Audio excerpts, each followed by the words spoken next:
Shalom, saya Markus Jos Gunawan, senang boleh berada di tengah-tengah saudara-saudari semua. Seperti tubuh yang membutuhkan asupan gizi, mineral, dan vitamin-vitamin, begitu juga jiwa dan roh kita. Untuk itulah kami, Askri, dan channel-channel pendukung selalu hadir tiap hari Senin sampai Sabtu dimulai pukul jam 7 waktu Indonesia bagian Barat.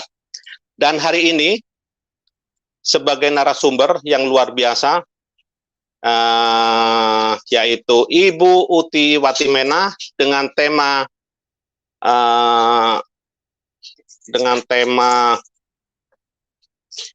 Tuhan mengasihi orang yang rendah hati. Waktu dan tempat kami persilakan, Bu.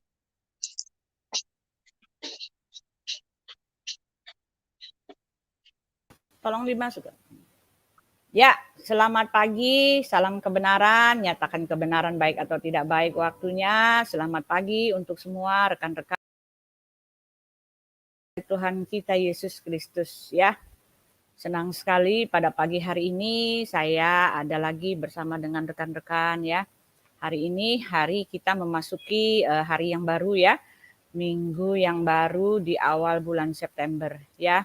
Adalah satu hal yang sangat-sangat luar biasa terjadi dalam hidup kita karena kita masih ya diberikan kesempatan untuk menikmati hari yang baru ya. Setiap hari yang baru marilah saya mengundang untuk teman-teman supaya kita semua datang memuji dan memberikan menyiapkan waktu kita ya barang beberapa saat ya untuk duduk tenang, untuk duduk berbakti mendengarkan firman Tuhan. Ya, Bapak Ibu sekalian yang dikasihi oleh Tuhan kita Yesus Kristus, pada pagi hari ini saya akan mencoba membawakan saya ingin menyanyi sebuah lagu sebelum kita masuk dalam pemberitaan firman Tuhan. Saya ingin memuji Tuhan. Walaupun suaranya enggak bagus ya, tapi saya suka menyanyi. Saya ingin sekali memuji Tuhan lewat suara saya yang pas-pasan ini ya. Ya.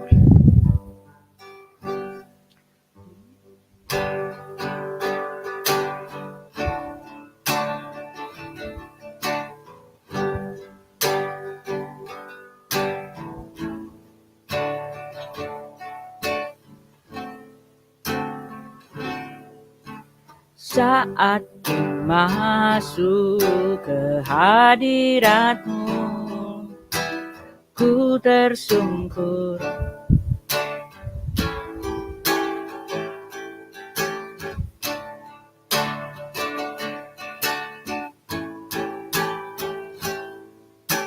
Saat ku masuk ke hadirat-Mu, ku tersungkur dan sembah-Mu. Ku persembahkan korban syukurku yang terbaik bagi-Mu.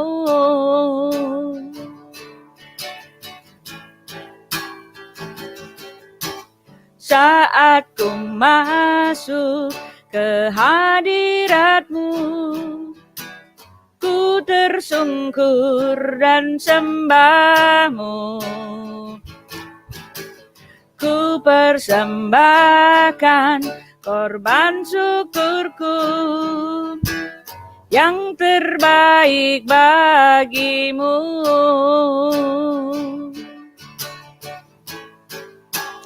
Ku bawa korban syukur ke tempat kudus-Mu Tuhan. Hatiku limpah dengan syukur sebab Tuhan baik. Oh, sebab Tuhan baik.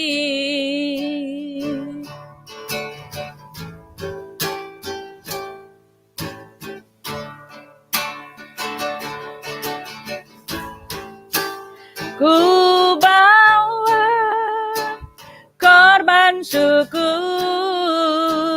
ke tempat kudus-Mu Tuhan. Hatiku limpah dengan syukur, sebab Tuhan baik.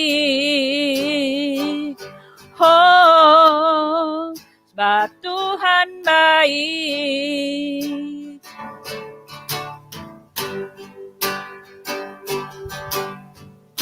Ya, luar biasa sekali ya. Mari kita bawa korban syukur kita kepada Tuhan, karena Tuhan Yesus baik buat kehidupan kita.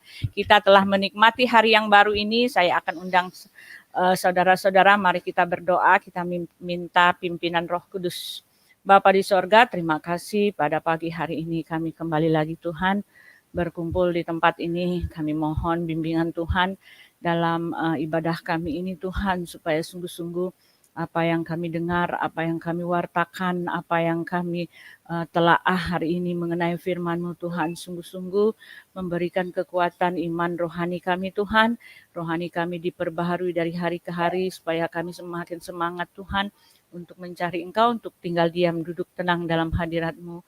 Terima kasih Bapa, terima kasih Engkau berkati acara ini Tuhan, dari pertama, pertengahan sampai dengan akhirnya, supaya setiap perkataan yang keluar dari mulut kami sungguh-sungguh untuk kemuliaan nama Tuhan, dan dari Tuhanlah asalnya. Terima kasih Bapa, dalam nama Tuhan kami Yesus Kristus, Anak Allah yang hidup, kami berdoa dan memuliakan-Mu. Amin. Ya, sampai sedemikian ya, sudah berapa menit kita akan mulai dalam ibadah kita. Teman-teman, saya memberikan judul orang yang Allah menentang orang-orang yang congkak tetapi mengasihani ya. Allah mengasihani orang-orang yang rendah hati.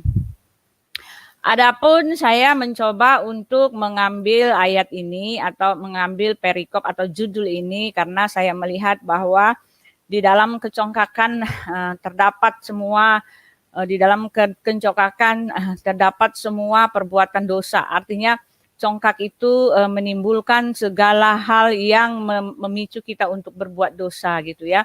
Lalu di dalam kerendahan hati saya melihat bahwa kerendahan hati setiap orang di hadapan Tuhan kita Yesus Kristus itu membawa kita untuk lebih dekat lagi kepada Dia ya. Justru di dalam kerendahan hati itulah kunci iman percaya kita makin diperbaharui. Ya, Bapak Ibu sekalian, hari ini saya tadi malam saya berpikir-pikir ya, apa ya contoh yang baik untuk menunjukkan hati yang lemah, hati yang rendah hati, lalu apa ya contoh yang baik yang untuk menunjukkan kecongkakan manusia gitu. Saya nggak tahu kenapa saya buka ya, ini saya baru buka tadi pagi ya teman-teman. Tadi malam sebetulnya saya ingin mencari-cari beberapa ayat gitu yang untuk beberapa ayat untuk referensi, tetapi tadi malam saya sesak nafas teman ya. Wah, sulit sekali tidur. Jadi tadi pagi saya tanya sama Tuhan, Tuhan apa sih gitu ya. Saya sudah kurak-kurak sebentar. Lalu sampailah saya pada kitab Yeremia, teman-teman ya. Kitab di Perjanjian Lama ya. Nah, teman-teman, Yeremia ini kalau boleh kita telaah sedikit ya. Latar belakangnya dia ini adalah salah satu dari nabi yang masa pelayanannya itu agak apa ya kita bilang teman-teman ya, masa pelayanannya itu dia agak lebih panjang ya, agak lebih panjang daripada yang lain gitu ya. Yeremia ini kalau kita baca di dalam ini ya, dia mengatakan bahwa inilah perkataan-perkataan Yeremia bin Hizkia dari keturunan imam yang ada di Anatot di tanah Benyamin ya. Jadi Yeremia adalah seorang nabi yang yang mengembalakan atau yang dalam pelayanannya dia masanya panjang selama 40 tahun kalau nggak salah ya. Lalu dia ada pada masa keturunan imam, dia adalah seorang keturunan imam yang ada di Anatot di tanah Benyamin. Dia ada dalam masa zaman Yosua bin Amon ya, Raja Yehuda. Dalam tahun yang ke-13 dari pemerintahannya datanglah firman Tuhan kepadanya ya. Jadi dari tahun pengutusan dari Nabi Yeremia ini kita bisa baca di dalam Yeremia 6 ya teman-teman ya. Tuhan Elohim mengatakan kepadanya pengutusannya itu ya. Di dalam ini ya kita baca ya, bukan Yeremia yang pasal 1 ya. Dia mengatakan ya, di sini dikatakan Yeremia dipanggil dan diutus Firman Tuhan datang kepadaku bunyinya, sebelum aku membentuk engkau dalam rahim ibumu, aku telah mengenal engkau, dan sebelum engkau keluar dari kandungan, aku telah menguduskan engkau, aku telah menetapkan engkau menjadi nabi bangsa-bangsa. Maka aku menjawab, Tuhan Allah, sesungguhnya aku ini tidak pandai berbicara, sebab aku ini masih muda. Tetapi Tuhan berfirman kepadaku, janganlah katakan aku ini masih muda, tetapi kepada siapapun engkau kuutus, haruslah engkau pergi, dan apapun yang kuperintahkan kepadamu haruslah kau sampaikan. Ya, janganlah takut kepada mereka, sebab aku menyertai engkau untuk melepaskan engkau. Demikianlah firman Tuhan ya. Jadi Yeremia adalah nabi yang rendah hati ya teman-teman ya.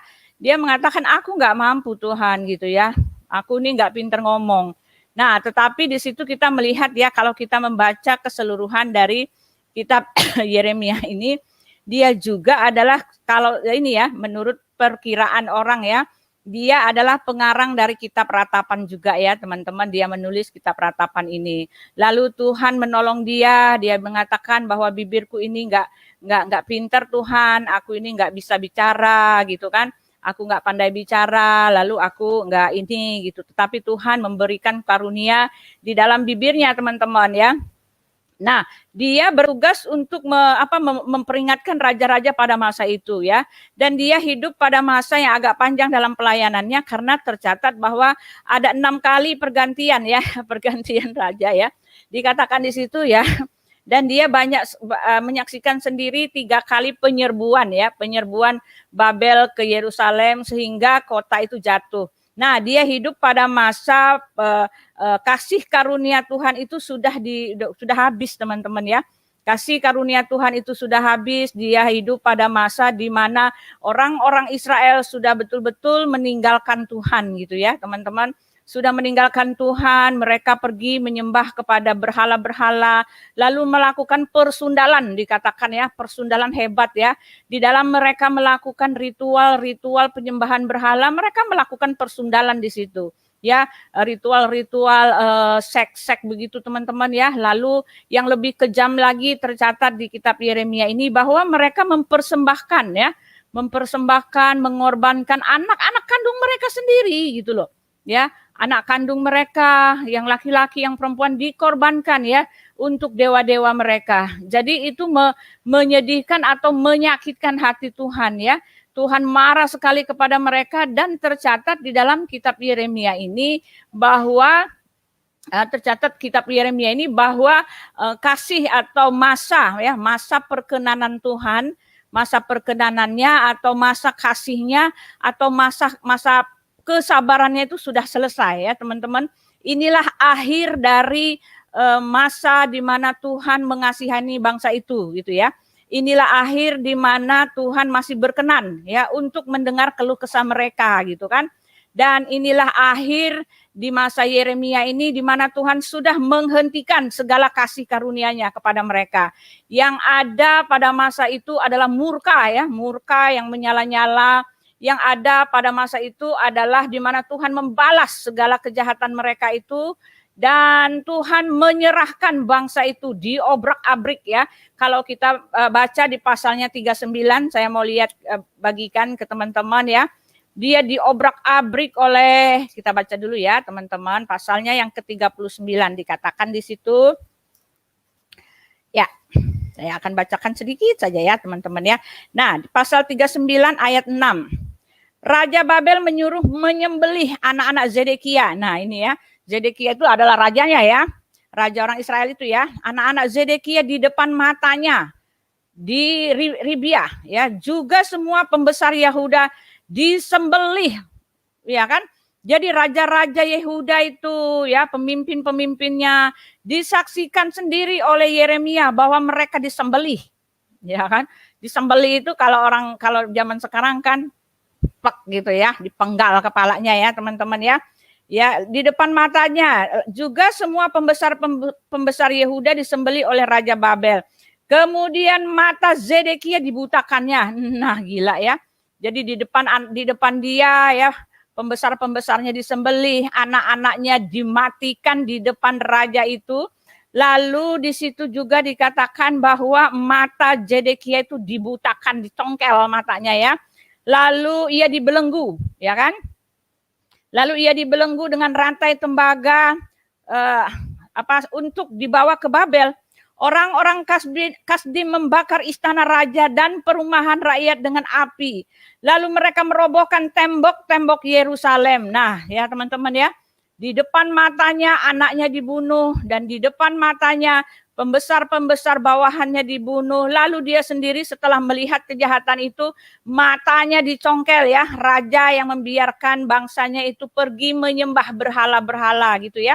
Lalu dia mendapatkan hukuman yang sangat luar biasa. Nabi Yeremia sudah berkali-kali ya teman-teman, tercatat berkali-kali memperingatkan bangsa ini akan jatuh gitu kan kalau kalian terus melakukan ini gitu kan. Tetapi yang kita baca teman-teman ya, akibat dari teguran dari Yeremia ini dia malah dipenjara teman-teman ya, dipenjara berkali-kali gitu. Lalu di situ dikatakan orang-orang Kasdim membakar istana raja dan perumahan rakyat dengan api. Lalu mereka merobohkan tembok-tembok Yerusalem. Kemudian Nebuzaradan, kepala pasukan pengawal, mengangkut ke dalam pembuangan ke Babel sisa-sisa rakyat yang masih tinggal di kota itu dan para pembelot yang menyeberang ke pihaknya dan sisa-sisa para pekerja tangan. Tetapi sebagian dari rakyat, yakni orang-orang miskin yang tidak mempunyai apa-apa, ditinggalkan di tanah Yehuda dan di Nebuzaradan. Ya teman-teman, inilah dia ya, di masa Nabi Yeremia itu tercatat ya, perjalanan sejarah di mana Nabi Yeremia ini menyaksikan sendiri kejatuhan bangsanya ya teman-teman. Dia menyaksikan sendiri betapa bangsanya itu diobrak-abrik, bahkan menderita penderitaan persekusi yang tidak masuk di akal lagi, yang nggak bisa masuk nalar lagi teman-teman. Yeremia adalah saksi di mana amarah dan murka Tuhan itu nyata gitu teman-teman ya. Allah yang murka kepada mereka itu akhirnya membiarkan bahkan membuat bangsa itu diperhamba oleh bangsa lain ya. Jelas di sini dikatakan oleh Raja Nebukadnezar di tanah Babel. Mereka dibuang ke situ, ditarik-tarik, diarak-arak, lalu mereka dipaksa dan dibuang ke tanah Babel. Yeremia adalah nabi yang menyaksikan dan melihat betapa murka Allah itu sangat dahsyat teman-teman ya. Dia mengetahui dengan pasti ya, dia mengetahui dengan jelas bahwa pada masa itu, pada masa Yeremia ini kasih karunia Tuhan itu sudah berhenti ya. Sudah ditutup, sudah selesai, sudah tidak ada lagi gitu. Yang ada hanyalah tinggal masa-masa pembalasan, yang ada hanyalah tinggal masa-masa di mana mereka harus menerima akibat dari kejahatan mereka. Ya, karena Elohim dengan jelas menceritakan, mengatakan atau menyuruh Yeremia untuk mengatakan kepada mereka, kalau kalian terus begini, kalian akan hancur, kalian akan dihukum ya. Tetapi kalau kita baca betapa berapa kali Yeremia akhirnya dia dipenjara ya karena pemberitahuan ini.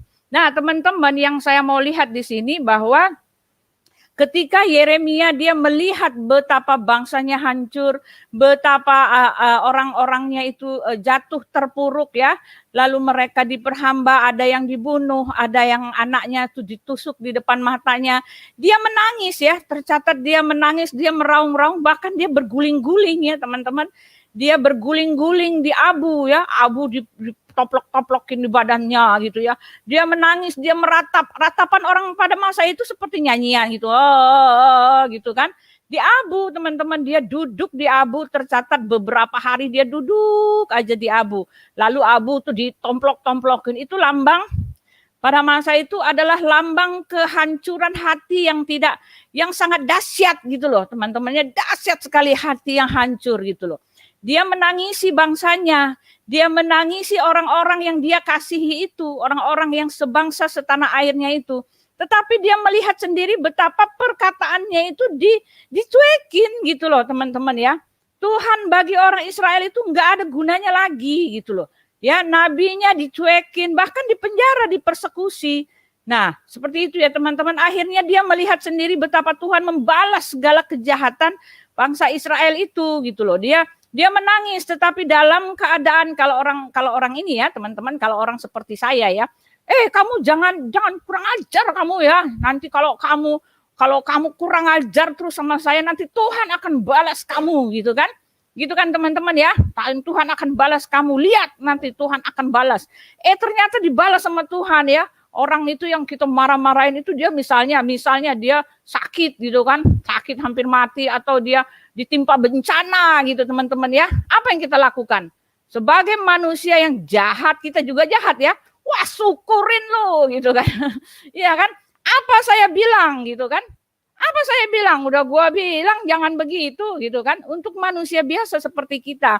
Tetapi ya Nabi Yeremia ketika dia memperingatkan mereka berkali-kali, kamu jangan kayak gitu, kembali, ayo kembalilah kepada Tuhan ya, yang telah membebaskan kamu keluar dari tanah Mesir, yang telah memberi kamu makan mana, yang menyediakan tempat yang indah, yang tempat yang layak buat kamu katanya, yang membebaskan kalian dari perbudakan, yang mengasihi kalian gitu loh, yang akan datang lagi untuk menebus kalian segala macam ya di sini. Karena Yeremia dia juga bernubuat ya teman-teman, dia bernubuat tentang gembala ya. Yesus yang adalah gembala ini telah dinubuatkan juga oleh Yeremia.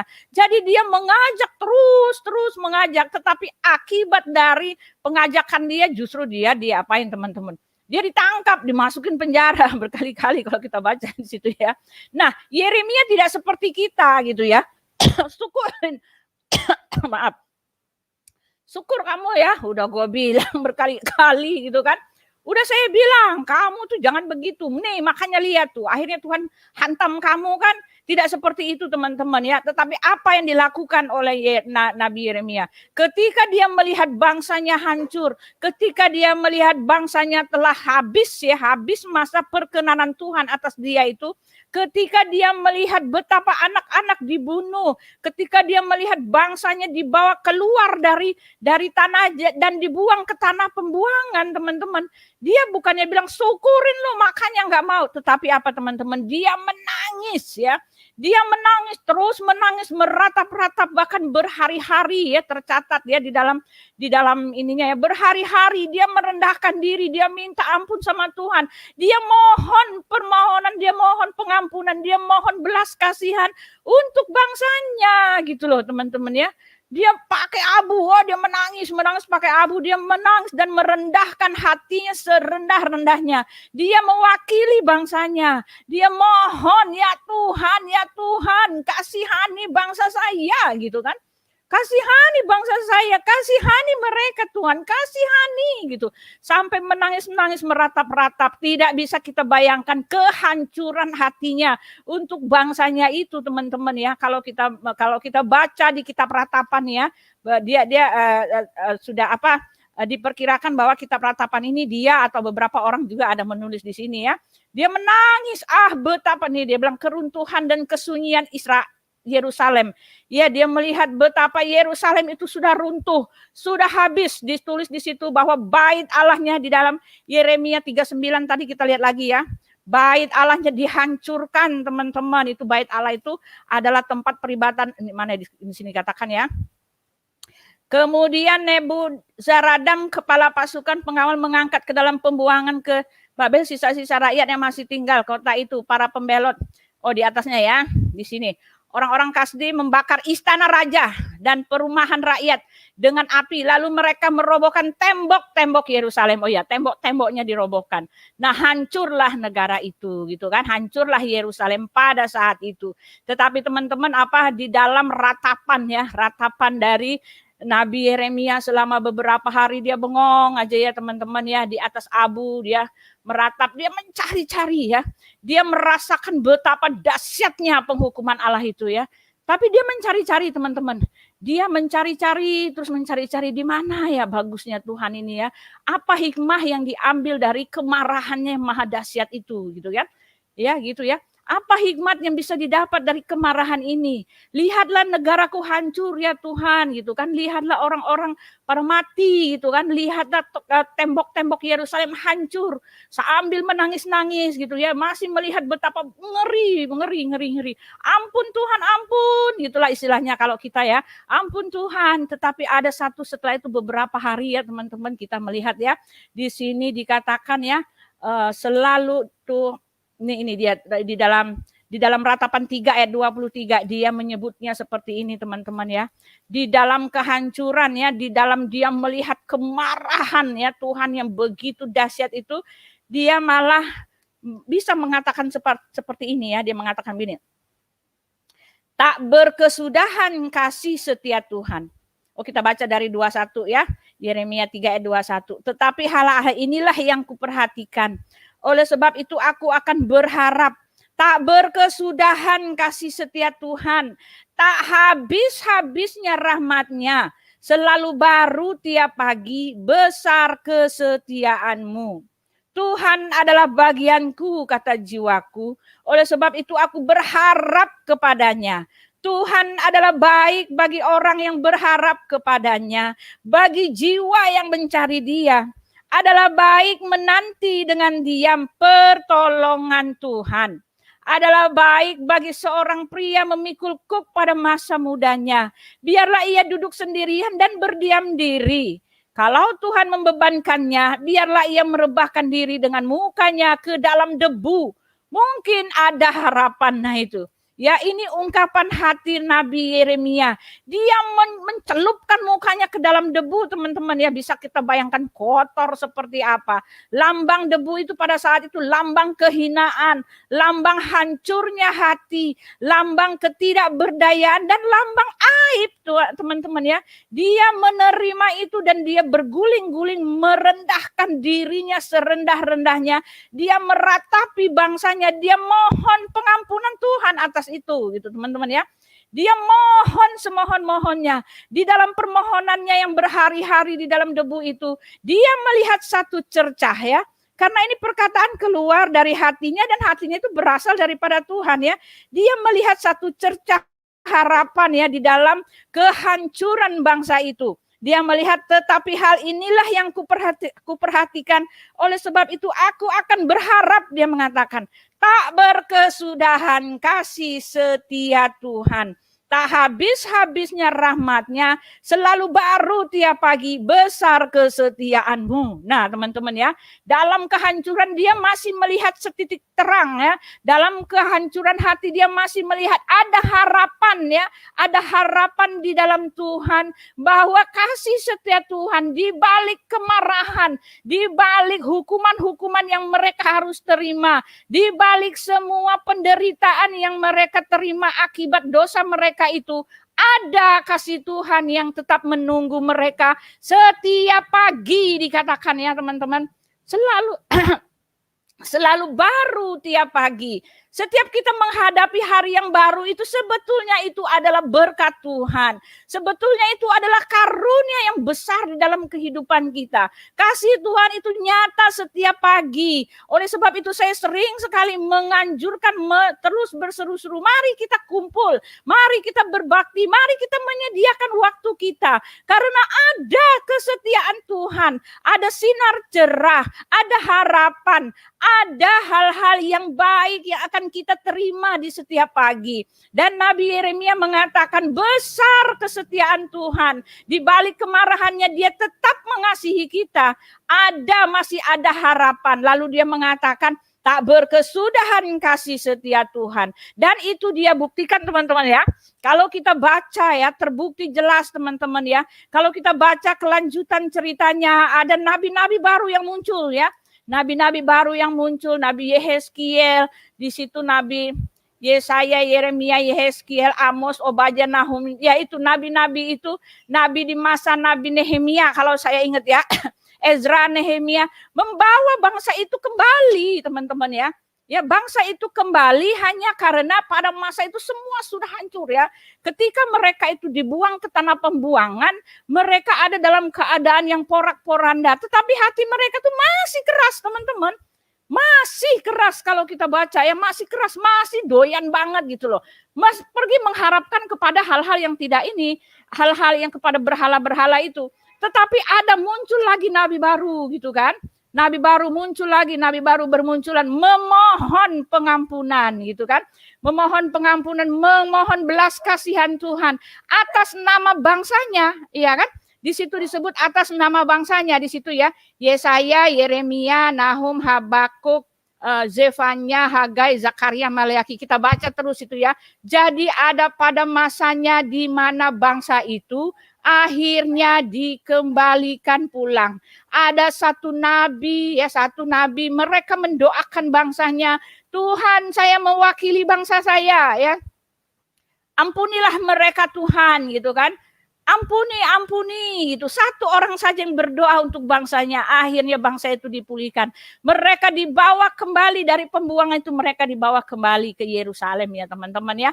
Sangat-sangat luar biasa. Perjalanan bangsa Israel ini sangat-sangat luar biasa. Di dalam pelajaran ini kita menarik hikmat yang kita lihat. Bahwa di luar Tuhan itu ada murka tuh teman-teman ya. Kalau kita tidak menyerahkan pikiran kita, hati kita, perasaan kita, waktu kita, atau segenap kehidupan kita, kita berfokus pada berhala ini. Bukan hanya berhala, nyembah-nyembah berhala gitu ya, pergi ke dukun-dukun gitu, mengadakan ritual-ritual, nggak selalu harus begitu teman-teman ya. Ada banyak orang yang nggak pergi ke dukun, ada banyak orang yang nggak percaya dengan gitu-gitu, tetapi mereka asik kepada satu hal gitu ya. Pikiran mereka itu adalah apa yang mereka sukai itu ya, seperti mereka suka cari duit sampai nggak ada waktu lagi buat Tuhan. Itu juga masuk dalam berhala teman-teman ya. Dan pelajaran yang kita lihat ketika kita asik ya, kita melupakan Tuhan di dalam kehidupan kita hanya untuk mengejar hal yang sia-sia itu, murka Tuhan berlaku atas kita teman-teman. Ya, berlaku atas kita.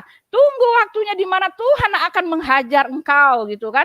Tunggu waktunya ketika kita tidak bertobat, tidak menyerahkan, merendahkan hati kita, minta pengampunan, dan kita kembali kepada Dia, murka Tuhan itu menyala. Ya, Tuhan masih memberikan waktu kepada kita. Nabi Yeremia mengatakan, tak berkesudahan kasih setia itu. Dia menunggu kita, tunggu terus, tunggu gitu ya teman-teman ya. Dikatakan itu, dia menunggu kapan kita kembali ya. Dia menunggu kapan kita balik ke Dia ya gitu ya. Begitu teman-teman ya, karena Dia mengasihi ya, karena setiap pagi ada kasih yang baru yang Dia berikan. Lalu kita sia-siakan lagi ya, kita masuk lagi di hari yang baru, kita sia-siakan lagi. Ya, masuk lagi hari yang baru, kita sia-siakan lagi. Pagi-pagi bangun, orang-orang zaman sekarang pagi-pagi bangun, wah HP gue mana ya, gitu kan ini ya. Pagi-pagi, wah HP gue mana ya, gitu ya. Ini udah pasti teman-teman ya, HP ku mana ya, pagi-pagi, wah HP ku kemana ya, ada berita ya hari ini ya, langsung buka itu ya, langsung buka main-main, akhirnya udah jam berapa gitu teman-teman ya. Nah saya juga begitu kadang-kadang karena saya pagi-pagi saya suka merenung, suka diem aja gitu, karena sekarang ini saya masih berfokus untuk memulihkan kondisi saya sebenar-benarnya gitu teman-teman ya. Tetapi hal yang paling nyata buat hidup kita adalah HP kita ini ya, melebihi Tuhan gitu loh ya. Kita lebih asik dengan ini. Saya juga akhirnya sekarang saya belajar ya, saya nggak mau 100% bergantung di sini. Makanya sesekali anak saya ambil ya biar aja gitu. Kadang saya pergi, saya tinggalkan HP saya karena saya tidak mau bergantung 100% pada ini. Padahal saya memang bekerja di sini gitu ya teman-teman ya. Tetapi mari kita belajar ya, kita jangan terfokus, kita jangan menyembah berhala. Ya, berhala-berhala di dalam kehidupan kita, berhala uang, berhala HP, berhala pacar gitu kan. Semua yang menarik pikiran kita, menarik waktu kita 100% hanya untuk memikirkan dia dan dia sama seperti bangsa Israel. Begitu mereka mengasihi dewanya sampai anaknya sendiri gitu kan. Anaknya sendiri mereka korbankan gitu loh. Ya, betapa murka Tuhan itu marah atas mereka. Untuk orang-orang yang tidak ya, untuk orang-orang yang tidak mengasihi Tuhan seperti ini, ada hukuman yang berlaku buat mereka. Tetapi ada juga belas kasihan buat mereka ketika mereka kembali, ya. Ketika ada orang ketika ada seseorang yang menangis ya, memohon pengampunan atas dosa-dosa. Gitu loh teman-teman ya. Nah, Nabi Yeremia ini teman-teman, kenapa akhirnya bangsa Israel itu kembali ya, dikumpulkan satu persatu dari tempat pembuangan mereka itu, kenapa? Karena ada doa-doa, karena ada hati yang hancur, karena ada hati yang merendahkan dirinya luar biasa, sangat-sangat rendah di hadapan Tuhan. Bahkan mereka rela untuk guling-gulingan di abu. Mereka mewakili orang-orang itu teman-teman ya. Nabi-nabi ini berdoa untuk bangsanya. Ya, lalu Tuhan melihat hati satu orang itu, padahal teman-teman ya, hatinya sudah luluh, langsung luluh hati Tuhan itu. Langsung dia mengasihani kembali bangsa itu. Langsung dia membuat lagi perjanjian baru dengan bangsa itu. Langsung dia mengembalikan mereka dari ujung-ujung bumi. Kalau kita baca di kitab Nehemia itu, dikumpulkan walaupun mereka ada di ujung bumi, dikumpulkan teman-teman ya. Dikumpulkan satu persatu, dibawa mereka kembali ke tempatnya. Seperti inilah yang digambarkan oleh Yeremia. Dia mengatakan bahwa dan dia bernubuat bahwa Allah itu adalah bagaikan gembala gitu ya. Gembalanya hilang, dia pergi mencari gembala yang satu itu. Ya, di mana dia menemukan dombanya hilang ya, dombanya hilang dia pergi. Gembala yang adalah Tuhan sendiri tercatat di Yeremia ini tadi yang saya baca ya. Dia akan pergi mencari dombanya yang terhilang, yang jatuh jurang dia turun ke jurang, dia ambil teman-teman ya, lalu dia angkat itu domba yang terhilang, yang kabur dari kawanan, yang memisahkan diri dari kawanan. Nah, seperti itulah gambaran yang diberikan oleh Nabi Yeremia. Kita mempunyai Tuhan yang mengasihi kita. Kita mempunyai Tuhan yang teguh berpegang pada hukum-hukumnya. Ketika kita berdosa ada hukuman yang harus kita terima. Tidak bisa tidak, tetapi di balik itu ada kasih karunia. Selama kita mencari Dia, selama kita hidup berkenan di hadapannya, selama kita mencari Dia dalam kehidupan kita teman-teman ya. Orang-orang yang rendah hati itu ya, nabi-nabi yang rendah hati itu, mereka berdoa, mereka menangis, mereka merendahkan diri mereka luar biasa teman-teman ya. Mereka merendahkan hati mereka, sungguh-sungguh minta pengampunan Tuhan. Lalu apa yang mereka lihat? Lalu apa yang dilihat oleh Nabi Yeremia? Nabi Yeremia melihat ada kasih yang selalu baru setiap hari. Dikatakan begitu, tak berkesudahan kasih setia Tuhan, tak habis-habisnya rahmatnya, selalu baru tiap pagi. Itulah teman-teman berkat yang kita terima setiap pagi. Asal kita tetap berpegang penuh ya, berpegang teguh pada pendirian, pada iman percaya kita tidak menyimpang ke kanan atau ke kiri, kita tidak memikirkan betapa kita memang harus bekerja ya, tetapi pekerjaan itu bukanlah berhala kita. Kita memang harus cari duit, tetapi mencari duit itu bukan berhala kita. Kita menghabiskan seluruh waktu dan pikiran kita hanya untuk cari duit. Tidak seperti itu ya teman-teman ya. Yang Tuhan mau adalah kita, di dalam yang kita baca kemarin yang waktu saya bawa itu, Tuhan Yesus mengatakan, buanglah jualah segala hartamu dan ikutlah aku. Nah itu dia teman-teman ya. Di dalam mengikut Yesus ya, saya bilang ya, di dalam mengikut Yesus ada kasih yang baru. Di dalam mengikut Yesus ada kedamaian. Di dalam mengikut Yesus kita dikatakan memperoleh hidup yang kekal. Dan ini semua berlaku ya, kemarahan Tuhan ya, kemurkaan Tuhan itu akan lunak selunak-lunaknya ketika dia menemukan ada hati yang hancur minta pengampunan ya. Ketika dia menemukan ada hati yang sungguh-sungguh berharap akan kasih setianya. Ya sudahlah Tuhan, jangan marah lagi ya. Ampunilah bangsaku, ampunilah aku gitu loh teman-teman. Akhirnya hati Tuhan melunak ya. Justru dibawa di dalam kerendahan hati, justru di dalam kehancuran hati ya. Kita cuma bisa bilang ya Tuhan kasihani saya. Nggak bisa lagi ngomong apa-apa karena sudah terpampang di depan mata kita dosa-dosa kita. Kita cuma bisa bilang Tuhan kasihani saya, Tuhan kasihani saya. Justru disitulah kekuatan orang Kristen teman-teman.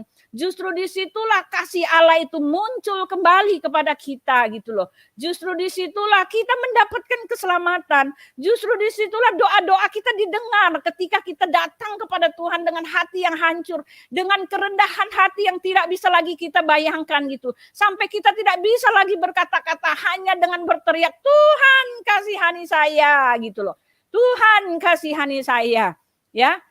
Kalau kita mempunyai hati yang rendah hati, kita bisa dibentuk. Kalau kita mempunyai hati yang rendah hati, Tuhan berkarya dengan hebat dalam hidup kita. Kita akan melihat mujizat-mujizat itu, teman-teman. Ya, Alkitab dengan jelas mengatakan kesombongan itu akan menghancurkan setiap anak Tuhan. Bangsa Israel itu pergi meninggalkan Tuhan, mengolok-olokkan ya, mengolok-olok pernyataan, mengolok-olok peringatan dari Nabi Yeremia itu. Bahkan mereka memenjarakan Nabi Yeremia karena hati mereka congkak. Karena mereka merasa bahwa mereka lah yang benar. Karena mereka tidak peduli lagi kepada pengajaran-pengajaran yang lain. Merasa percaya diri. Merasa hidup mereka itu hebat. Enggak perlu Tuhan. Nah itu dia ya. Orang congkak itu sebetulnya mereka merasa enggak perlu Tuhan. Kenapa? Karena mereka terlalu percaya pada diri mereka sendiri. Merasa mereka mampu melakukan semuanya. Ya, tetapi di dalam Alkitab satu lagi sebelum kita tutup ya. Mazmur Daud mengatakan kecongkakan itu adalah pangkal dari kehancuran ya. Tetapi di balik hati yang rendah hati, yang merendahkan diri ya kepada Tuhan serendah-rendahnya, justru disitulah Tuhan akan bekerja dengan dahsyat di dalam kehidupan kita. Ya, kita akan tutup di dalam Mazmur 18 ayat 27, teman-teman. Mazmur 18 ayat 27. Ya, saya akan bacakan ya. Oh, ini saya buka Amsal, teman-teman. Maaf ya. Maaf ya. Mazmur 18 ayat 27 ya. Luar biasa ya, teman-teman, dahsyat Tuhan kita. Lalu saya akan baca nih. Mazmur 18 ayat pasal 27-nya yang saya buka. Ya, ini dia. Terhadap orang-orang suci engkau berlaku suci, terhadap orang-orang bengkok engkau akan berlaku 18 ya, terhadap orang-orang suci engkau berlaku suci, terhadap orang-orang yang bengkok engkau berlaku belat-belit. Oke, karena engkaulah yang menyelamatkan bangsa yang tertindas, tetapi orang yang memandang dengan congkak kau rendahkan. Nah itu ya teman-teman ya, ini yang terjadi kepada bangsa Israel. Mereka congkak kepada Tuhan, gak peduli, merasa hebat, merasa bagus, bahkan pergi meninggalkan Tuhan ya, merasa Tuhan itu bukan siapa-siapa, lalu mereka pergi kepada Baal-Baal, dewa-dewa. Akhirnya kehancuran menimpa mereka. Kita berdoa, Bapa di sorga, terima kasih untuk pemberitaan firman Tuhan. Tuhan, sempurnakanlah firman Tuhan yang kami dengar hari ini Tuhan. Karena hamba mohon supaya Tuhan menyempurnakan itu dan memberikan pelajaran, memberikan hikmat, dan mereka yang mendengar mendapatkan kekuatan iman Tuhan, bahwa di balik kerendahan hati, di balik hati yang hancur, berharap sungguh-sungguh kepada Engkau, terdapat mujizat besar yang akan terjadi pada kami.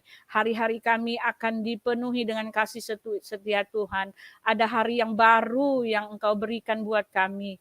Ada kasih-Mu yang tak berkesudahan untuk kami ketika kami sungguh-sungguh bergantung, berharap kepadamu ya Tuhan. Terima kasih Tuhan, firman Tuhan telah selesai kami pelajari, kami telah menutup Alkitab kami. Hamba mohon supaya apa yang kami bicarakan hari ini sungguh-sungguh Tuhan membawakan berkat bagi yang mendengar. Terima kasih Bapa, terima kasih di dalam nama Tuhan kami Yesus Kristus hamba berdoa dan mengucap syukur. Amin. Ya, silakan.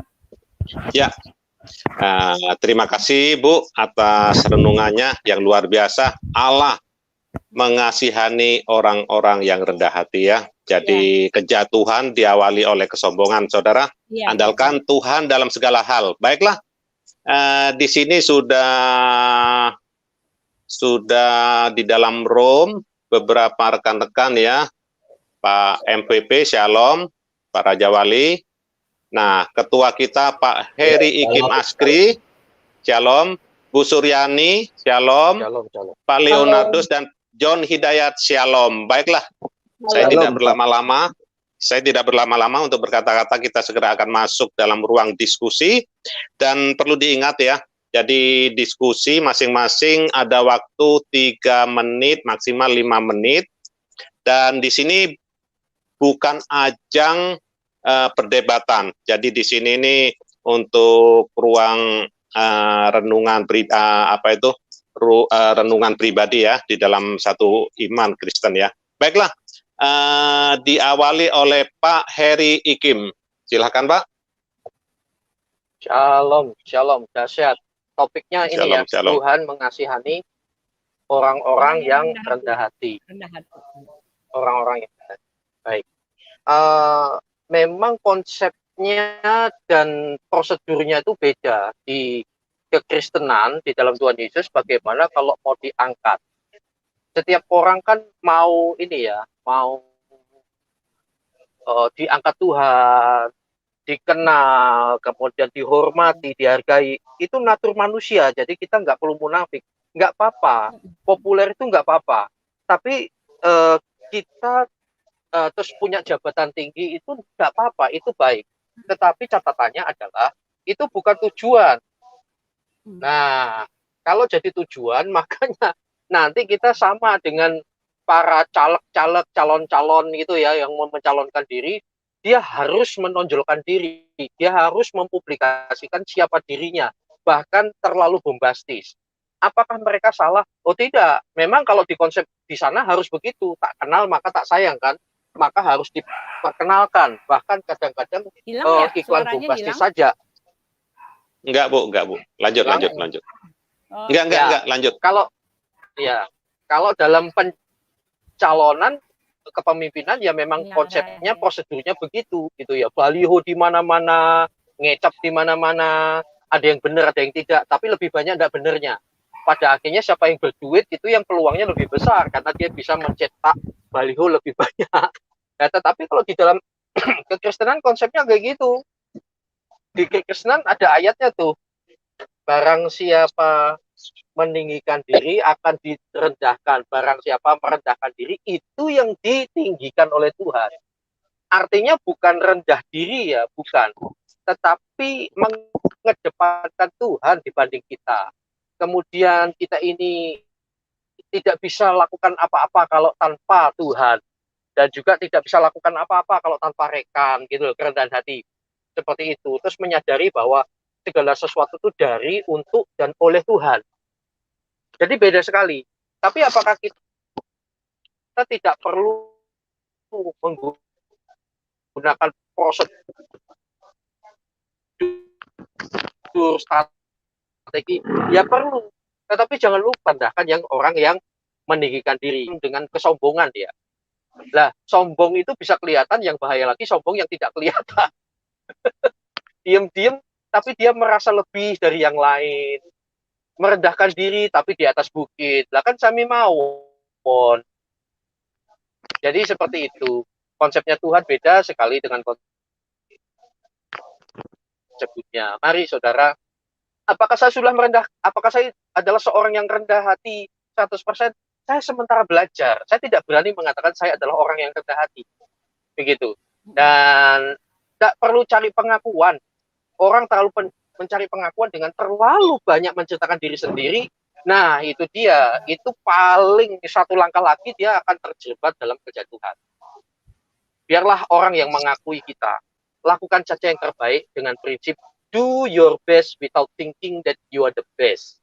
Jangan suruh ngulang ya. Itu saya menghafal 3 bulan ya Pak. Lakukan yang terbaik tanpa merasa yang terbaik. Saya suka sekali kalimat itu.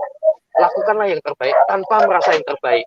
Supaya hati kita terus netral dan menjaga diri. Terus fokusnya memuliakan Tuhan. Amin. Tuhan memberkati.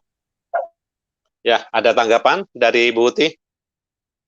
Ya, betul sekali Pak. Kalau menurut saya itu kalau rendah hati itu bukanlah minder ya. Kalau minder itu adalah justru orang yang tidak percaya kepada Tuhan ya. Ya, minder itu tidak percaya kepada dirinya sendiri, ya, tidak mampu, tidak bisa, tidak layak, ya. Itu namanya minder. Akan terlihat dari sikapnya ya, sikap yang menarik diri, sikap malu-malu, sikap yang sepertinya malang gitu, kelihatan dari raut-raut mukanya yang sedih akan dirinya sendiri ya. Orang-orang yang minder tidak percaya seperti diri, ini, Bu, biasanya. Iya, nggak percaya diri, orang-orang yang minder seperti ini ya akan terjadi. Kalau saya baca ya, waktu saya kuliah dulu, ya semua orang-orang yang minder itu akhirnya mereka juga karena mereka menarik diri, mereka berpikir bahwa mereka tidak mampu, mereka berpikir bahwa mereka tidak layak, mereka berpikir bahwa mereka tidak pantas gitu kan, masuk dalam situ akhirnya menarik diri dan akhirnya terjadilah seperti apa yang mereka pikirkan.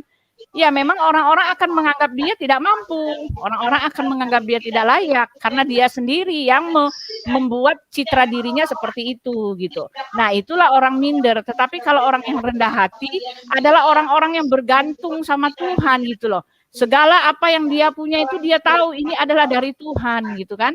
Ini bukan karena kuat kuasa saya, ini bukan karena kegagahan saya, ini bukan karena kehebatan saya, tetapi semua yang saya miliki ini adalah semata-mata kasih karunia Tuhan. Tuhanlah yang memberi gitu loh. Jadi justru orang-orang yang rendah hati ini seneng banget, enak sekali deket-deket dengan orang yang rendah hati. Kita bisa masuk ngobrol sama dia karena dia tidak menempatkan dirinya itu selevel lebih atas dari kita gitu kan. Tidak teman-teman tidak membatasi jarak, tidak memberi jarak gitu. Orang-orang yang rendah hati ini di komunitasnya aja dia disukai, apalagi di mata Tuhan gitu. Iya kan? Karena orang-orang yang rendah hati ini orang-orang yang kalau dia rendah hati pasti juga dia murah hati. Murah hati itu artinya suka ngasih-ngasih gitu teman-teman ya. Suka memberi ya karena dia mendapatkan berkat ya dia kasih ke orang karena dia merasa bahwa berkat ini bukan karena hasil kerja saya tetapi karena semata-mata Tuhan yang kasih ya gitu. Ya seperti itulah teman-teman ya. Ya terima kasih Pak. Ya, terima kasih Bu. Lanjut ke Pak MPP Raja Wali. Shalom, selamat pagi Ibu Uti, hambanya yang luar biasa sekali ini dalam semangat memberitakan Injil.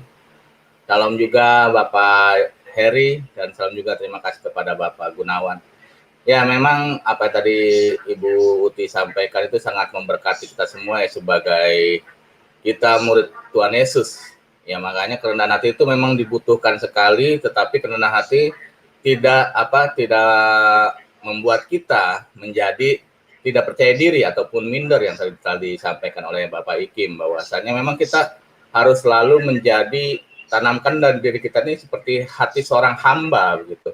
Tetapi seperti yang Tuhan Yesus contohkan kepada kita semua, tidak pernah Tuhan Yesus dia tidak merendahkan diri, dia selalu berbaur dengan murid-muridnya, dia berbaur dengan pengikut-pengikutnya. Jangankan dengan pengikutnya gitu, dengan anak kecil saja Tuhan Yesus ini merangkul gitu.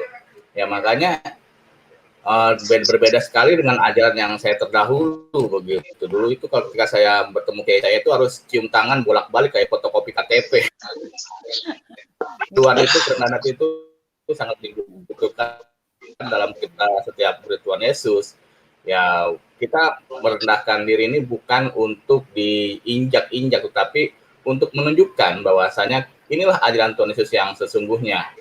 Dan kita tidak perlu khawatir, walaupun kita dalam pelayanan, kita tetap percaya bahwasanya rendah hati itu dalam artian kita harus selalu percaya dalam Tuhan Yesus yang melindungi kita, setiap orang-orang percaya.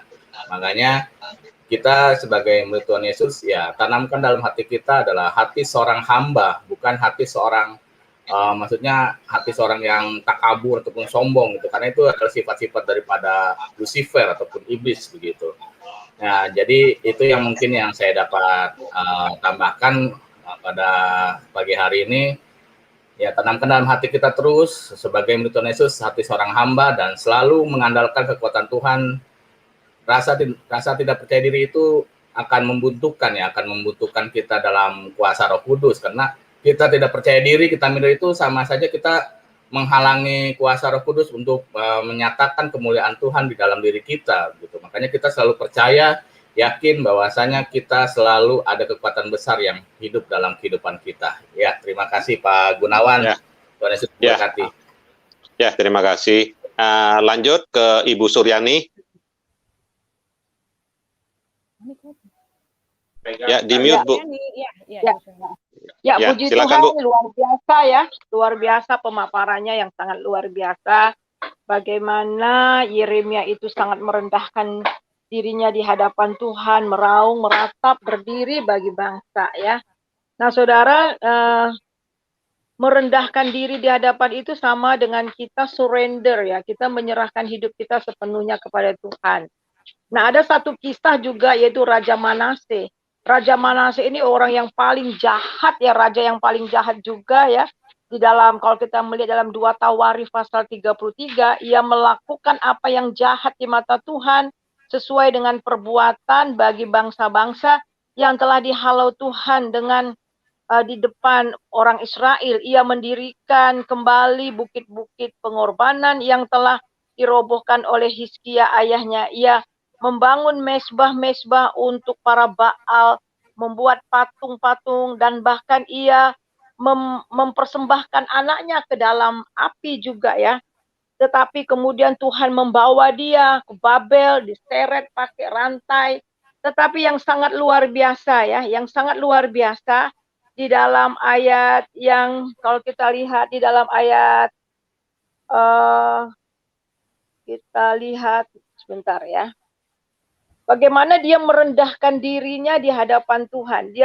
Dia berusaha melunakkan hati Tuhan dengan cara apa? Merendahkan dirinya di hadapan Tuhan. Di dalam ayat di mana nih? Pokoknya di dalam ayat ini ya. Kok saya nggak kelihatan ini. Jadi dia merendahkan dirinya, kemudian Tuhan mengembalikan kedudukannya. Dalam ayat ke-12, maaf, ayat yang ke-12. Dalam keadaan yang terdesak ini, ia berusaha melunakkan hati Tuhan. Allahnya, ia sangat merendahkan diri di hadapan Allah nenek moyang. Jadi saudara, ketika murka Tuhan turun atas kita oleh karena pelanggaran dosa-dosa kita, ketika kita bertobat, kita merendahkan diri kita di hadapan Tuhan, Tuhan tidak tahan, saudara. Dan sehingga di sini dikatakan bahwa dan berdoa kepada Tuhan, berdoa kepadanya, maka Tuhan mengabulkan doanya dan mendengarkan permohonannya yang membawanya ke Yerusalem dan memulihkan keadaannya sebagai raja, dan Manase mengakui Tuhan itu Allah. Jadi bagaimana caranya kita melunakkan hati Tuhan? Dengan cara merendahkan diri. Di Petrus juga mengatakan Tuhan menentang orang yang congkak, tapi mengasihi orang yang rendah hati. Jadi saudara, dosa kesombongan, congkak itu yang kita warisi dari iblis ya. Dan sebelum kita bertobat, terima Tuhan Yesus, bahkan memang kecenderungan manusia itu memang kesombongan, karena itu memang bapak pendusta, bapak sombong ya. Iblis jatuh ke dalam dosa ya, oleh karena dia ingin menyamakan dirinya dengan Tuhan, kesombongan sehingga dia dibuang. Dan itu diwarisi juga ya, karena ketika Adam dan Hawa mengambil buah itu dan memilih untuk makan, karena mereka juga ingin menjadi seperti Tuhan ya. Mengapa mereka mengambil buah itu dan makan ya, Hawa itu makan? Karena apa? Karena mereka ingin menjadi seperti Allah. Itu kesombongan, seperti ada persaingan, sombong. Menganggap diri, akhirnya manusia jatuh dalam dosa, menganggap diri dia seperti Tuhan. Nah inilah karakter yang diterima dosa asal kita. Tetapi setelah kita menerima Tuhan Yesus sebagai Tuhan dan Juru Selamat, kita harus tahu bahwa kita hanya diterima, kita hanya diselamatkan karena kasih karunia. Tidak ada alasan untuk bermegah. Tidak ada alasan untuk sombong. Kalau kita bermegah, bermegahlah di dalam Tuhan. Itu saja. Tuhan Yesus memberkati. Jadi firman Tuhan hari ini yang dibawakan oleh Ibu Uti sangat-sangat memberkati. Ya, Tuhan Yesus memberkati. Ya, luar biasa tanggapannya. Ya, lanjut ke Pak John, karena sebelum ada kereta lewat ya, saya berikan kesempatan kepada Pak John. Silakan Pak. Baik, selamat pagi semuanya, Pak Gunawan dan teman-teman yang lain. Selamat pagi, Ibu Uti. Terima kasih buat renungan firman Tuhan hari ini. Saya setuju sekali dengan tema yang bagus banget hari ini. Tuhan mengasihi orang-orang yang rendah hati. Saya hanya ingin mengutip satu ayat di dalam Matius pasal 6 ayat yang ketiga. Berbahagialah orang yang miskin di hadapan Allah, karena merekalah yang mempunyai kerajaan sorga. Jadi saya juga belajar dari firman Tuhan ini bahwa mungkin kita tidak sungguh-sungguh miskin secara lahiriah ya, tetapi kita mungkin punya jabatan, kita punya kedudukan, kita punya banyak harta benda, kita orang yang dihormati, orang yang berpengaruh.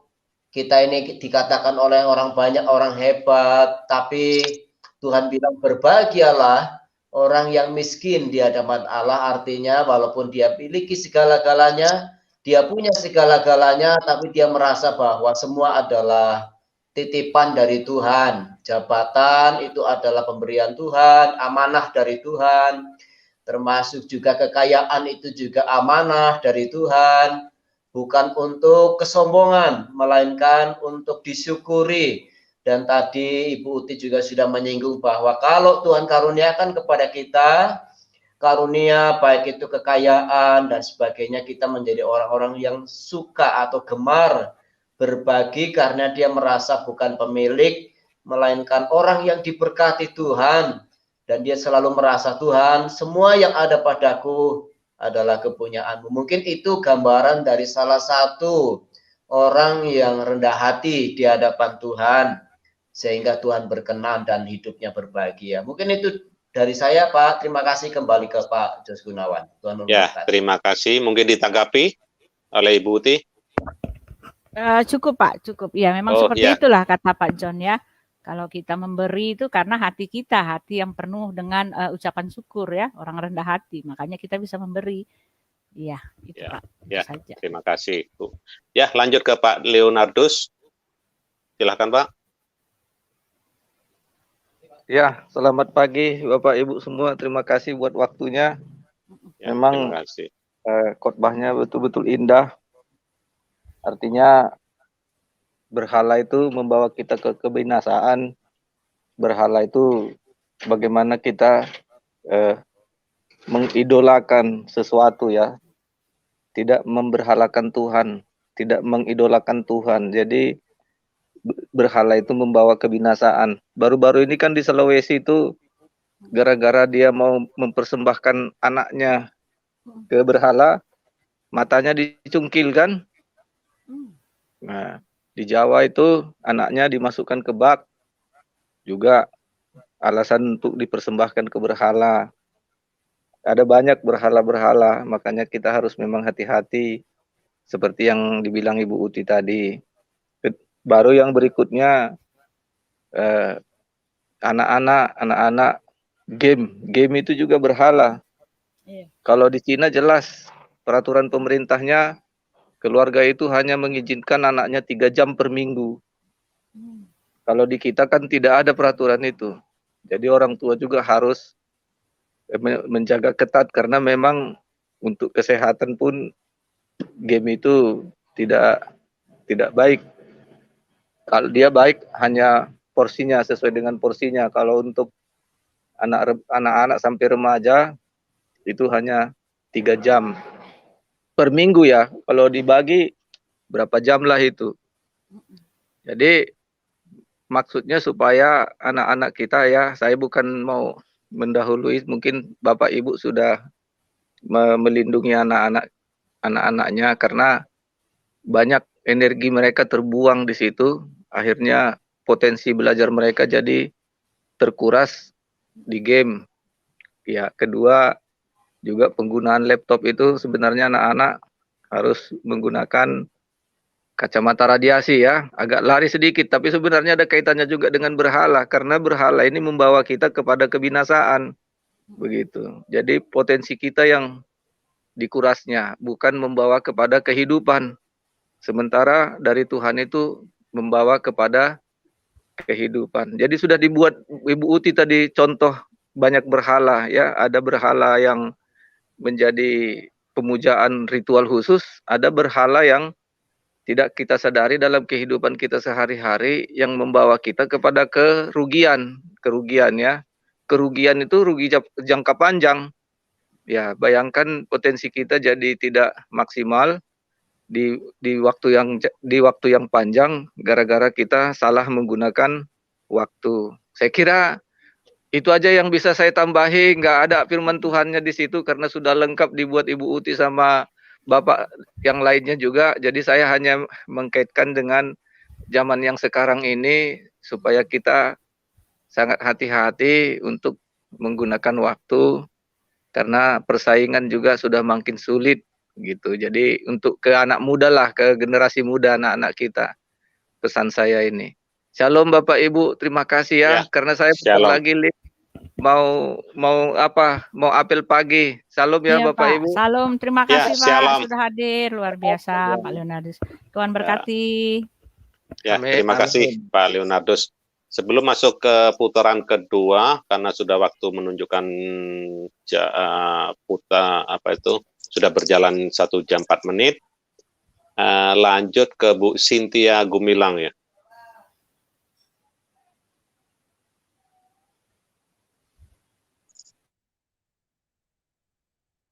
Ya, mari Bu.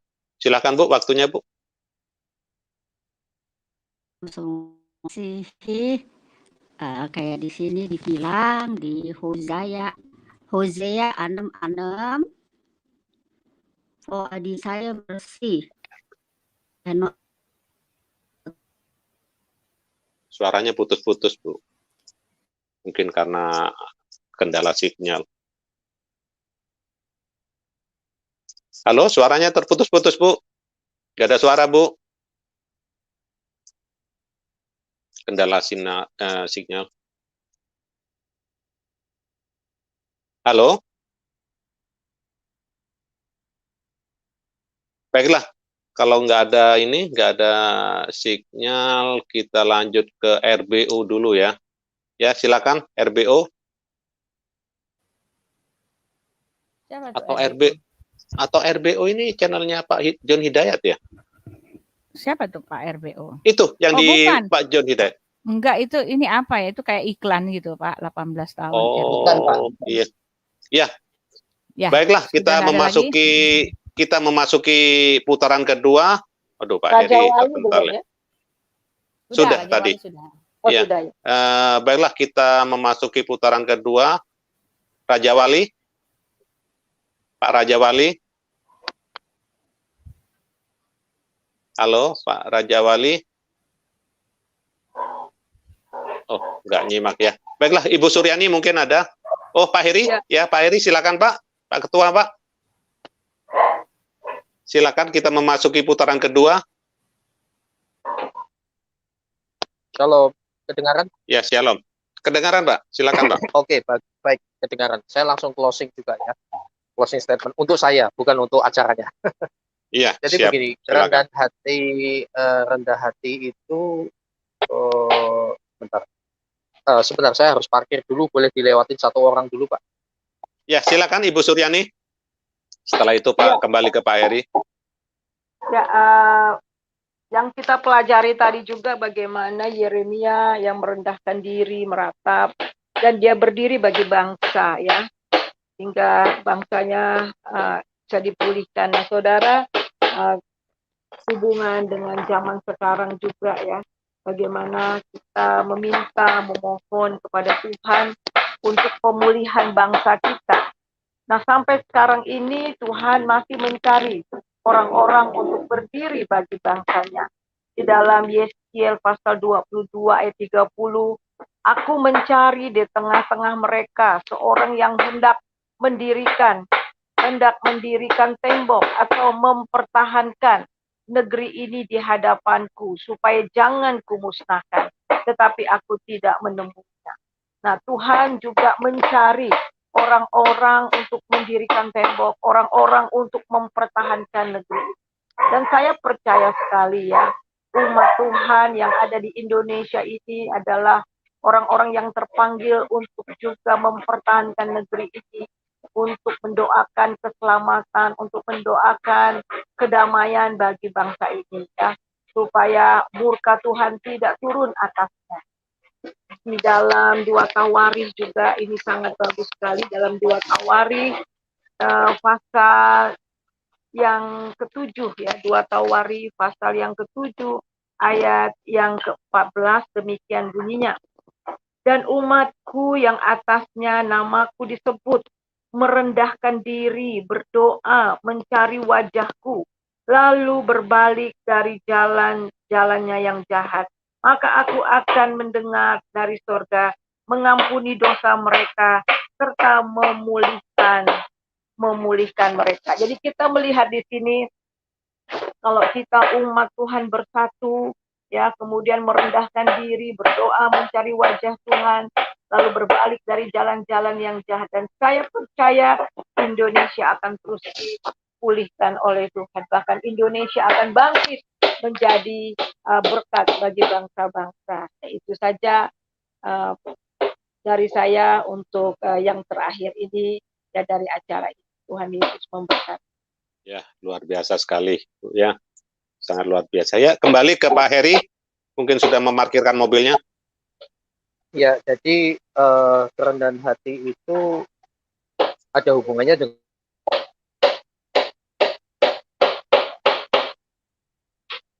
dengan tabur tuai loh. Jadi kalau kita sadar atau tidak sadar menabur ketinggian hati, kesombongan, maka akan menuai direndahkan oleh Tuhan. Bahkan itu sudah menjadi sebuah hukum alamiah. Orang tidak suka melihat orang sombong. Dan yang bahaya lagi, sombong itu adalah orang yang merasa dia tidak sombong, itu juga sombong. Oh, saya nggak sombong. Itu sudah sombong, karena merasa tidak sombong. Lebih baik itu netral-netral aja, orang biasa aja. Kita semua ini kan hamba Tuhan. Pokoknya siapapun yang melakukan firman Tuhan adalah hambanya. Hamba Tuhan itu tidak besar kepala seperti Doraemon ketika dipuji orang, dan dia tidak merasa apa-apa ketika tidak dianggap apa-apa. Jadi ya dipuji juga seneng, enggak apa-apa, nikmati, tapi katakanlah bahwa itu semua kalau bukan Tuhan ya enggak mungkin, gitu kan. Sehingga kita enggak terlalu menikmatinya sampai membuat kita lupa diri. Jadi hati-hati, itu semua juga ada tabur tuai. Saya melihat orang yang menabur kesombongan, tidak bisa ditegur, enggak bisa dinasihati, dengar khotbah dikit-dikit tersinggung, dikit-dikit merasa dirinya. Padahal memangnya khotbah itu hanya untukmu, walaupun itu cuma kecil, memangnya hanya untukmu. Tidak, gitu toh, itu kesombongan. Dan akhirnya dia akan menuai loh. Semua itu akan ada tabur tuai. Dan itu hukum alamiah loh. Hukum alamiah begitu. Orang tidak akan suka, orang sombong itu kan orang yang tergesa-gesa naik ke atas, akhirnya nggak hati-hati ya, kejerumus, jatuh sendiri. Jadi ayo jaga. Itu terus saya selalu ngomong, jangan lupa mentor, jangan lupa mentor. Betul, mentor utama kita itu Roh Kudus, betul. Tapi Roh Kudus dalam Tuhan pun mengutus murid-murid ini kan mengatakan berdua-dua supaya satu dengan yang lain saling menguatkan, gitu ya. Tuhan memberkati Pak. Terima kasih. Ya, Shalom. Ya, terima kasih. Shalom Pak Heri. Ya, lanjut ke Pak John Hidayat. Ya, puji Tuhan. Rendah hati itu juga salah satunya adalah seperti saya setuju dengan Pak Heri, Bu Suryani. Rendah hati itu juga berbicara tentang jadilah dirimu sendiri, percaya dengan Tuhan, apa yang ada pada kita, yaitulah diri kita. Kita harus berani mengakui kelebihan orang lain, juga harus mengakui bahwa kita ini ya apa adanya. Ya, itu adalah kerendahan hati. Guru saya dulu pernah mengajari bahwa kalau kalian dipanggil oleh Tuhan, kalau ada di antara kalian dipanggil Tuhan selamanya jadi pengerja terus, jangan komplain sama Tuhan. Berarti memang itu luar biasa panggilan seperti itu. Walaupun tidak banyak yang dipanggil seperti itu, tapi kalau ada di antara kalian, kata guru saya, seumur hidupmu kamu akan diangkat, akan diposisikan sebagai pengerja, terimalah itu panggilan Tuhan yang mulia. Ya mungkin itu juga salah satu bentuk kerendahan hati. Jadi jadilah dirimu sendiri. Itu salah satu rendah hati. Kalau jadi diri sendiri itu enak. Orang lain punya kelebihan, kita diberkati. Orang lain punya kapasitas yang lebih, kita juga diberkati. Enak jadinya. Tuhan memberkati Pak. Kembali ke Pak Gunawan. Tuhan memberkati. Ya, terima kasih Pak John. Kadang-kadang yang saya temui orang yang rendah diri, bukan rendah hati ya, orang yang rendah diri atau orang minder itu kadang-kadang saya temui itu malah sombong. Karena apa? Untuk menutupi kekurangannya, untuk menutupi keminderannya, dia itu sibuk berulah untuk menutupi segala kekurangannya itu, keminderannya itu. Jadi berulah dan menjadi sombong. Nah, itulah. Jadi hati-hati ya dengan rendah hati, jangan mempunyai sikap mengasihani diri sendiri. Aduh, saya ini bukan apa-apa ya. Saya itu siapa ya? Aduh, saya ini kan orang berdosa banget. Saya sudah sulit untuk bangkit di dalam Tuhan. Tuhan itu mungkin sudah nggak menerima saya atas ini. Nah, jadi dia itu semakin terpuruk dan larinya itu ke dosa, ke merusak diri. Nah, itu jangan. Carilah Tuhan, datanglah kepada Tuhan. Baiklah. Kita minta Sebelum waktu sedikit, ya, Pak.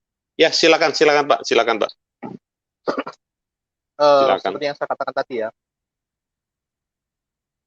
do your best without thinking that you are the best. Lakukan yang terbaik tanpa merasa yang terbaik. Itu sebuah filosofi yang penting sekali. Dan itu membuat firman itu akan masuk kepada kita. Dan juga hubungannya dengan gini, bersaksi. Itu juga harus hati-hati. Bersaksi itu berasal dari kata saksi.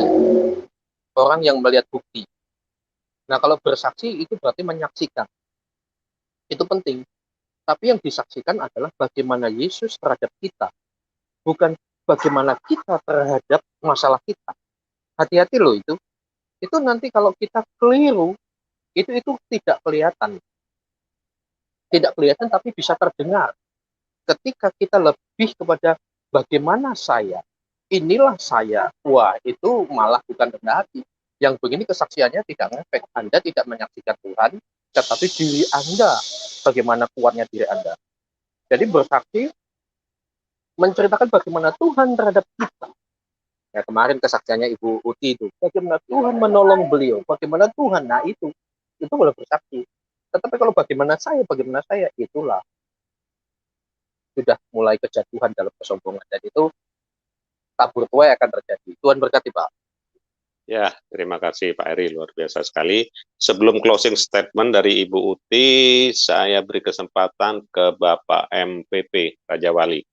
Mari Pak, silakan Pak. Pak MPP. Oh, ketiduran kali Pak MPP ya. Jadi mungkin ada yang mau menanggapi sebelum closing statement? Ibu Suryani atau Pak John? Ya, Alkitab juga mengatakan bahwa kesombongan itu adalah pangkal kehancuran ya. Jadi dengan sombong itu awal dari kehancuran seseorang. Dan untuk itu memang kita harus meminta kepada Tuhan dan sadar bahwa semuanya itu kita miliki dari Tuhan oleh karena kasih karunia. Bukan oleh karena kekuatan kita, bukan oleh karena gagah kita, kehebatan kita semata-mata karena anugerah Tuhan. Jadi tidak alasan untuk menjadi sombong. Dan memang tendensi dari manusia itu kadang-kadang kesombongan itu nongol ya. Dan sebab itulah setiap hari kita harus sadar dan menyerahkan hidup kita sepenuhnya kepada Tuhan. Supaya salah satu dari buah buah daripada Roh Kudus itu adalah rendah hati ya. Jadi betul-betul memberikan kepada kita kerendahan hatian oleh karena kita terus mempunyai hubungan hari demi hari bersama dengan Tuhan hingga hati kita terus terjaga. Jadi itu saja dan biarlah apa yang kita lakukan, apa yang kita perbuat, kita katakan semuanya itu untuk kemuliaan Tuhan, bukan kepada diri sendiri. Amin. Amin, luar biasa, luar biasa. Sekali lagi, Pak MPP, Raja Wali. Ya, baiklah. Sebelum kita tutup, karena waktu sudah berjalan 1 jam 18 menit, kita sudah di penghujung acara. Saya persilahkan Ibu Uti, closing statement-nya Bu. Respon saja, satu aja. Oh ya, silakan Pak. Silakan. Oh ya. Ya, terima kasih ya teman-teman, saudara-saudara yang dikasihi Tuhan. Jadi inti dari apa yang kita bicarakan hari ini, bahwa di dalam kerendahan hati itu ada doa-doa yang bisa kita naikkan dengan ketulusan ya. Tuhan melihat hati yang hancur, Tuhan memandang hati yang sungguh-sungguh bergantung sama Dia gitu. Kalau kita betul-betul rendah hati di hadapan Tuhan, justru disitulah ya letak iman kita ya, di mana mujizat bisa terjadi, di mana doa-doa bisa dikabulkan, di mana Tuhan mendengar kita, justru kita juga menjadi lebih dekat dengan Tuhan ya, karena Alkitab mencatat kepada kita bahwa Allah menentang orang-orang yang congkak tetapi mengasihani orang-orang yang rendah hati. Ketika kita berharap kepada kebaikan Tuhan, jadilah orang-orang yang rendah hati. Rendah hati ini juga akan membuat hubungan kita dengan orang lain itu juga akan baik gitu loh. Orang-orang yang rendah hati itu disenangi oleh siapapun gitu, karena mereka murah hati, mereka mau mendengar, mereka tidak sombong, dan mereka adalah orang-orang yang gampang untuk menolong, memberi. Itulah pokoknya di dalam kerendahan hati ini terdapat semua hal yang baik gitu ya. Hal yang baik yang merupakan perkenanan Tuhan. Itu saja itu saja Pak yang bisa saya bagikan kepada saudara-saudara sekalian. Terima kasih. Ya, terima kasih Bu Uti. Ya, Pak Heri, lanjut Pak. Ya, saya hanya mau merespon saja satu ini sangat menarik ya. Hafiz, memang Yesus manusia mimik susu. Nah, lucu ya Hafiz ya, lucu sekali. Tapi kamu nggak tahu diri. Ini kamu yang komen pertama kali yang bikin gara-gara. Nanti kalau direspon, bagi kalian yang gini-gini itu dakwah gitu ya. Tapi ketika kami respon, kalian bilang penistaan. Sekarang kalau Yesus mimik susu, salahnya di mana? Nabimu gimana? Not netek mamanya enggak? Lahir dari mana? Dari batu? Enggak toh? Sama. Nabimu mati enggak? Sama, Yesus juga mati. Cuma bedanya Yesus bangkit kembali. Nabi Bunda. Jadi itu salah satu ini contoh kerendahan hati.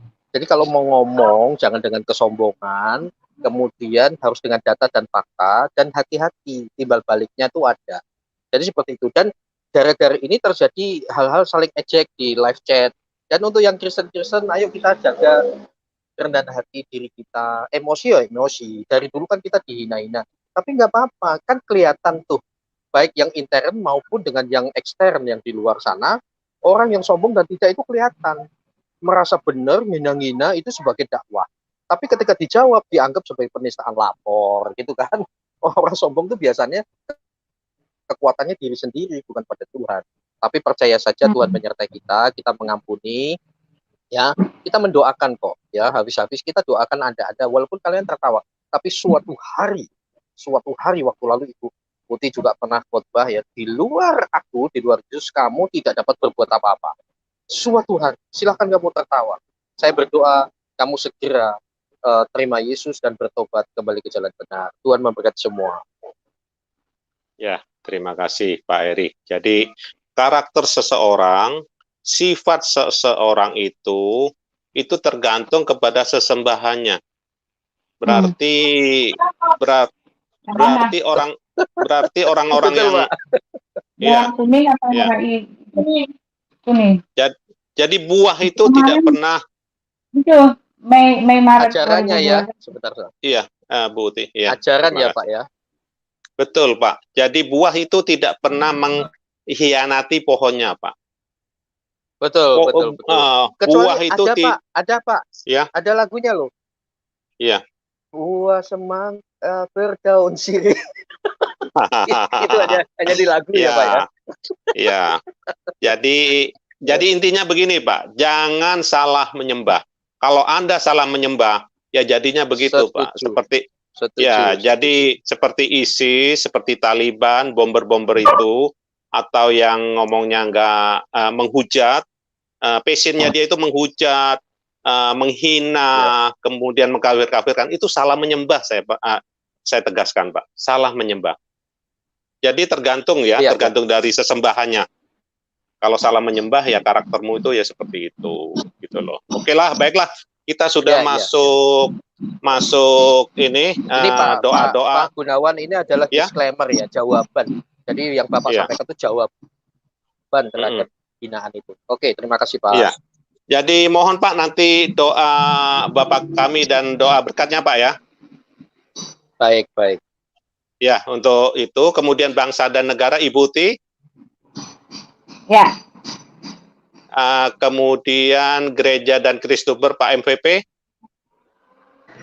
Iya. Oke, Pak. Ya. Kemudian Askri Pak John ya. Halo? Siap Pak. Ya. Siap. Jadi nanti ditutup oleh Pak Heri. Ya, silakan.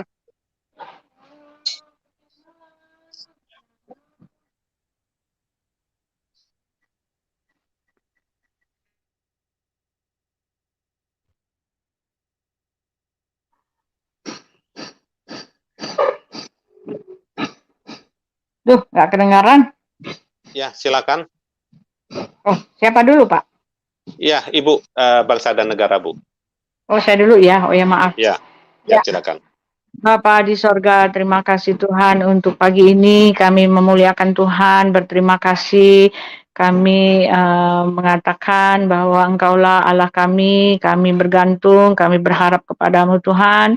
Terima kasih Tuhan untuk pemberitaan firman yang sudah kami dengar. Kami telah masuk pada permohonan doa kami Tuhan kepadamu. Kami mau Tuhan pada hari ini dengan satu hati, dengan segala kerendahan hati kami Tuhan, kami mau membawakan bangsa, tanah air, dan negara kami Tuhan dengan lengkap, dengan segala permasalahannya.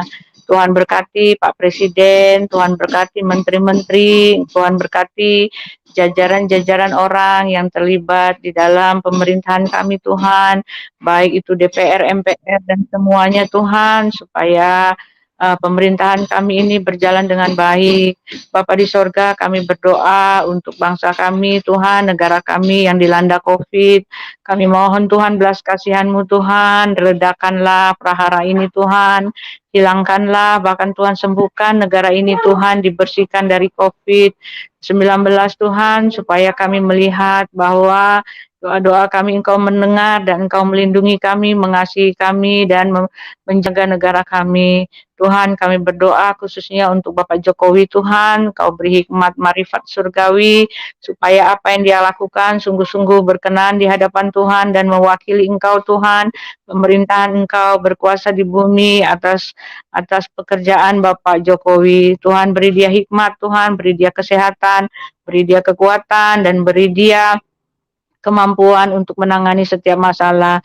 Kami berdoa juga Tuhan, khususnya untuk Bapak Muhammad KC, Tuhan, yang menghadapi masalah. Kalau boleh Tuhan, berilah kelegaan kepada kami, berilah Tuhan supaya tidak ada undang-undang lagi yang menerapkan hal seperti ini Tuhan, supaya tidak memberatkan, supaya apapun yang supaya kami semua mendapatkan keadilan Tuhan. Tolonglah Tuhan, kami berdoa untuk Pak Kaceng, Engkau berkati kesehatannya, berkati kekuatan pikirannya Tuhan, hatinya, Engkau berkati Tuhan supaya tetap ada damai sejahtera dalam hatinya dan dia berharap bergantung sepenuhnya kepadamu.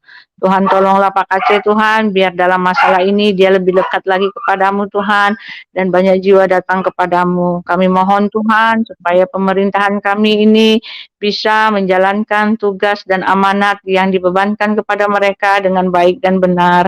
Tuhan, lindungi setiap kami Tuhan, para apologet, para orang-orang penginjil, para pendeta, para semua orang yang terlibat dalam pelayanan penginjilan, pelayanan penyebaran Injil Kerajaan Allah itu di muka bumi ini Tuhan, Kau berkati kami semua, berkati bangsa kami, berkati negara kami Tuhan, pemerintah, bahkan Pak RT, Pak RW, atau jajaran yang paling rendah yang turun ke dalam-dalam kami Tuhan, mari Engkau berkati mereka, supaya semua yang mereka kerjakan sungguh-sungguh Tuhan berkati, dan nama Tuhan dimuliakan, dan negara kami makin maju, makin memuliakan Tuhan, dan ada kedamaian di dalamnya Tuhan, dan ada kebebasan buat kami untuk terus memuji Engkau dan membesarkan nama-Mu. Terima kasih Bapa, terima kasih di dalam nama Tuhan kami Yesus Kristus, Anak Allah yang hidup, kami berdoa dan mengucap syukur.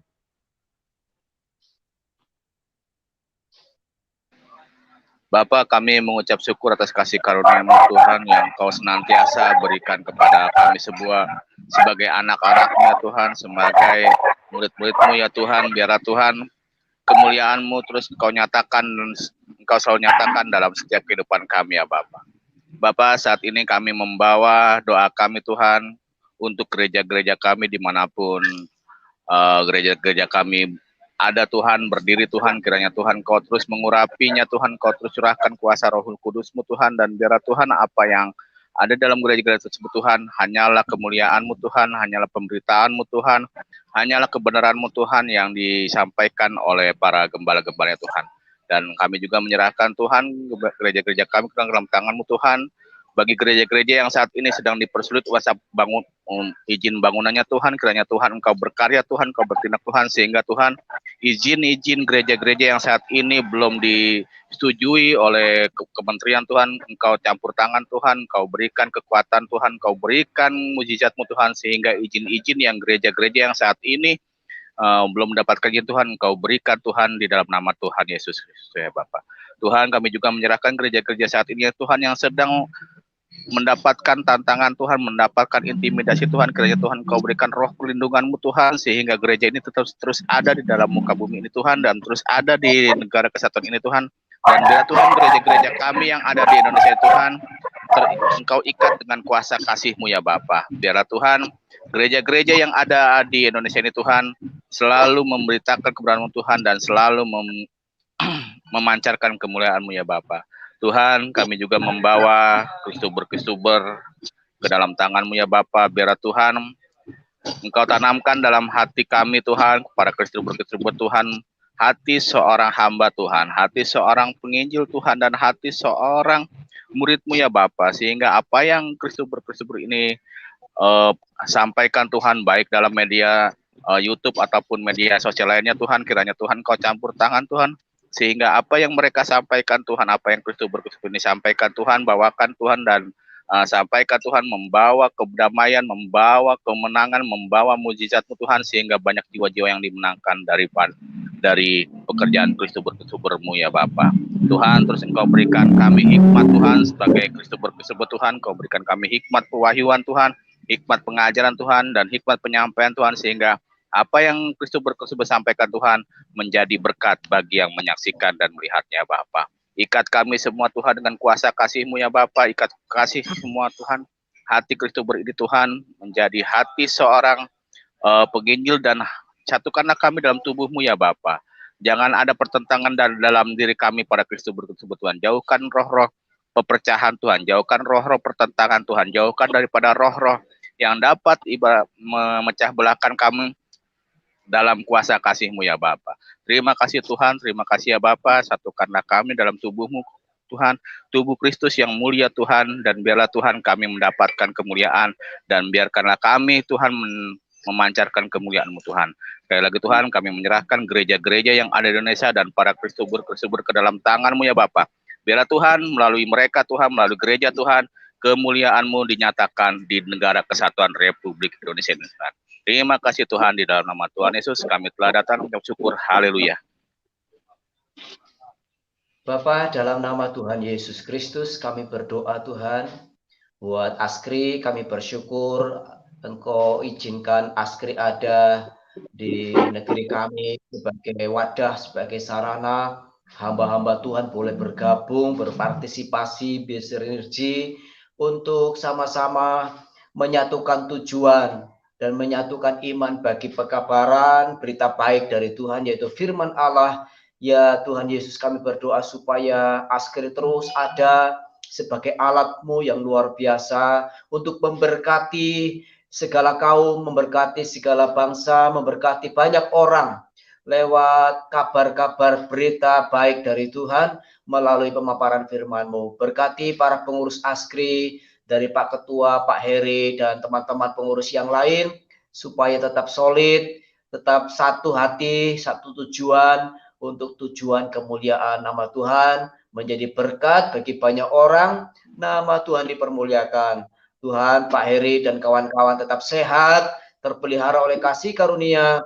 Ya Tuhan, biarlah Askri ini terus membawa berkat bagi banyak orang, dan terus diberkati oleh Tuhan. Terpujilah nama-Mu Tuhan Yesus. Kami berdoa mengalaskan doa kami untuk Askri dalam nama Tuhan Yesus Kristus. Haleluya. Amin. Tuhan Yesus, terima kasih Engkau baik, Engkau luar biasa. Kami bersyukur sudah fellowship. Biarlah setiap kami yang hadir di dalam ruangan ini diberkati. Seluruh yang ada di live chat